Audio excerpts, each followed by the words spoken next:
清洁唔单只系表面天天，咪关系到卫生和个安全哦，也个大家流程都非常嘅重要。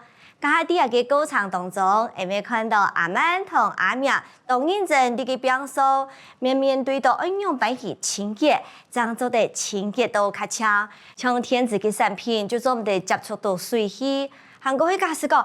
用摆现出就出唔得太嘅，就是得花掉嘅时间、花掉嘅功夫，本钱嘅指标都当不本营养，啊，另一出嘅话就会较好出题。故所其实啦，在日常生活当中，迄假是讲看到垃圾、看到污糟，就做得随手先攞佢出题去，按样去咪做得维持到较好。接下来，我哋就来看一下家下短片当中出现到嘅词汇，客家话。啥诶？啥诶？华语的意思是沙子，沙子。客家话布，布。佢唔係做嚟講布誒，布誒。那華語的意思呢，就是布，布。客家话，tap tap，那华语的意思呢，就是丢丢。南西人用板讲，接接。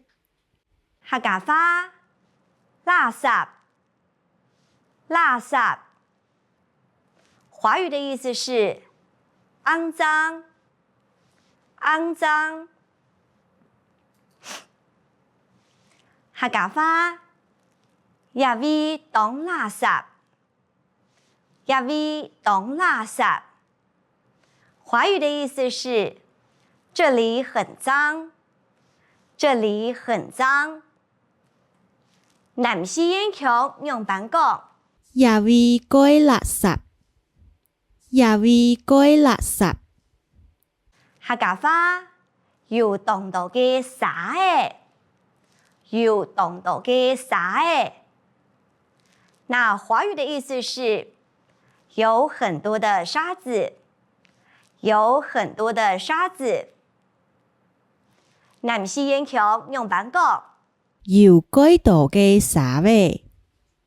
有幾多嘅沙味？